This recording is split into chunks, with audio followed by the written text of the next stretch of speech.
Shalom, Vaïgash, Parashat Vaïgash.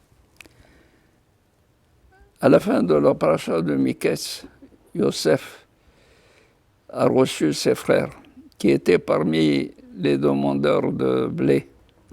Ils voulaient aussi venir acheter du blé en Égypte. Yosef les a reconnus. Eux ne l'ont pas reconnu. Et Yosef, utilisant un stratagème très fin, ça veut dire quoi? Ça veut dire qu'il les a accusés d'être espions. Ils viennent espionner l'Égypte. Et sur ce, les enfants de Jacob étaient sincères. Ils disent exactement ce qui est la réalité. Ils sont les fils de Jacob, d'un seul père. Ils sont 12 frères.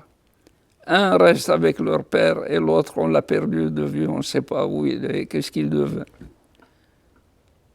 Et voilà que Yosef leur dit, non, je pense que vous êtes espions, et tant qu'on n'ait pas prouvé que vous n'êtes pas espions, vous êtes mes prisonniers. Et il les met en prison. Puis après, il vient, il dit, écoutez, je me ravise. Laissez un seul de vos frères ici et partez, vous emmenez les vivres à votre père et à votre famille. Mais tâchez de me ramener le jeune frère qui est avec votre père. Ainsi, je verrai que vous n'êtes pas du tout espion.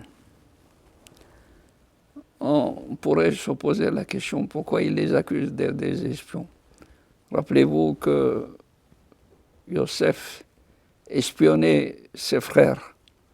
Il espionnait ses frères et il rapportait à son père tout ce qui était mal au père. Et c'est ainsi que les frères se sont ligués contre lui, ils l'ont vendu comme esclave en Égypte. Il les oblige à amener leur jeune frère, Binyamin. Quand il est venu, il les a bien reçus, mais il l'a accusé d'avoir volé sa coupe à Binyamin de manière à le garder comme esclave chez lui. C'est là, dans cette paracha, où Yehuda est venu, il s'approche de Yosef. Vaïgash elav Yehuda. Yehuda s'est approché de Yosef, lui dit, Biadoni, s'il te plaît, et d'Abernav de Chadavar, que ton serviteur parle, qu'il dise quelque chose, Be'ozne Adoni, dans l'oreille, dans le trou de l'oreille de mon maître. Et je voudrais vous signaler que lui n'a pas du tout volé ta coupe. Demande à ton serviteur, que ton serviteur te dise ce qu'il a fait. Tu as donné un ordre à ton serviteur de mettre la coupe dans le sac de Binyamin. Nous ne sommes pas des voleurs. Et puis, qu'est-ce que tu as besoin d'un voleur, selon ce que tu dis, comme serviteur? Tu sais qu'il a une tare, il vole. Qu'est-ce que tu as besoin de rentrer dans ta maison un voleur? Alors, tu veux quelqu'un? Moi, je suis à la place. Je peux le remplacer. Je suis bon pour la guerre, je suis bon pour servir, je suis bon et je suis mieux que lui. Et que l'enfant remonte avec ses frères chez le père, afin de ne pas du tout mettre la vie de notre père en danger. Parce que s'il ne le voit pas venir avec nous,